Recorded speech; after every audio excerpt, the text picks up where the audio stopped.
Hey, what's up, guys? So another thing that I do want to say is I want to talk to the Kaizer Chiefs management at this point. So early on in the season, when Chiefs was getting their win against Mamelodi and getting their win against Amazulu as well, I recently spoke to someone within the industry who watches football like me, and I was like, "Hey, man, Chiefs are doing their thing. Why are they're getting it together, right?"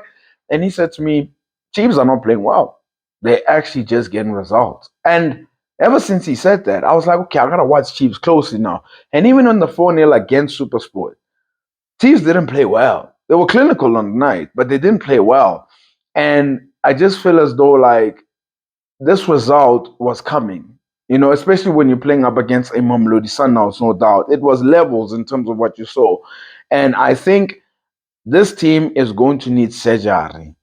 Guys, I mean it, it's going to need surgery. It's going to need a lot of change. And it's not even just change of personnel. I'm talking about even culturally. This team has to change. Like something has to change.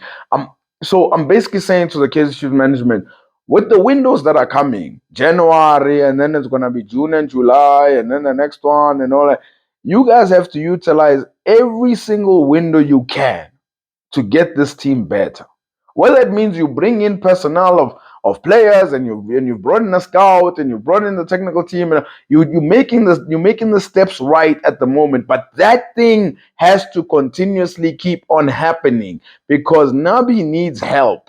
When he spoke in his previous press conference, speaking about the fans are the ones who are putting a high expectation on Kaizer Chiefs, which I think he was wrong, by the way. But he was indirectly telling everybody that this squad is not ready to challenge for things. It's not. And also for the fans that were in the stadium tonight, they were throwing things, constantly throwing things, running onto the pitch.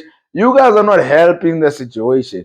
In fact, you're making things worse. You're making things worse. You're putting on a lot more pressure on these players. And yes, maybe the fans can say, yeah, but we've waited almost a decade for a trophy and we haven't gotten any single trophy. True, you're right. Like, you're right about that. But you have to also help the team as well. You have to play your part as well. And also, these players, I love them, but they are way too emotional.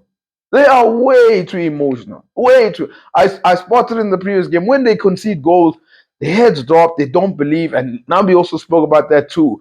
They just way too emotional. They're way too, and that needs to come out. You need to take that out, boys. You really need to take that out.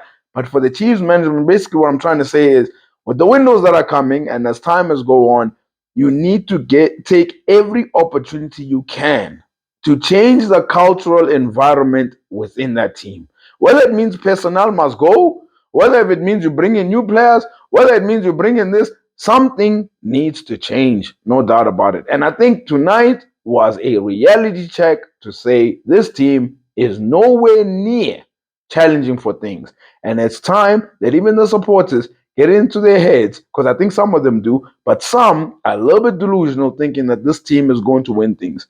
Not yet. Not yet. I've dropped the link though. Please hit the link to my show. Really appreciate everybody's support.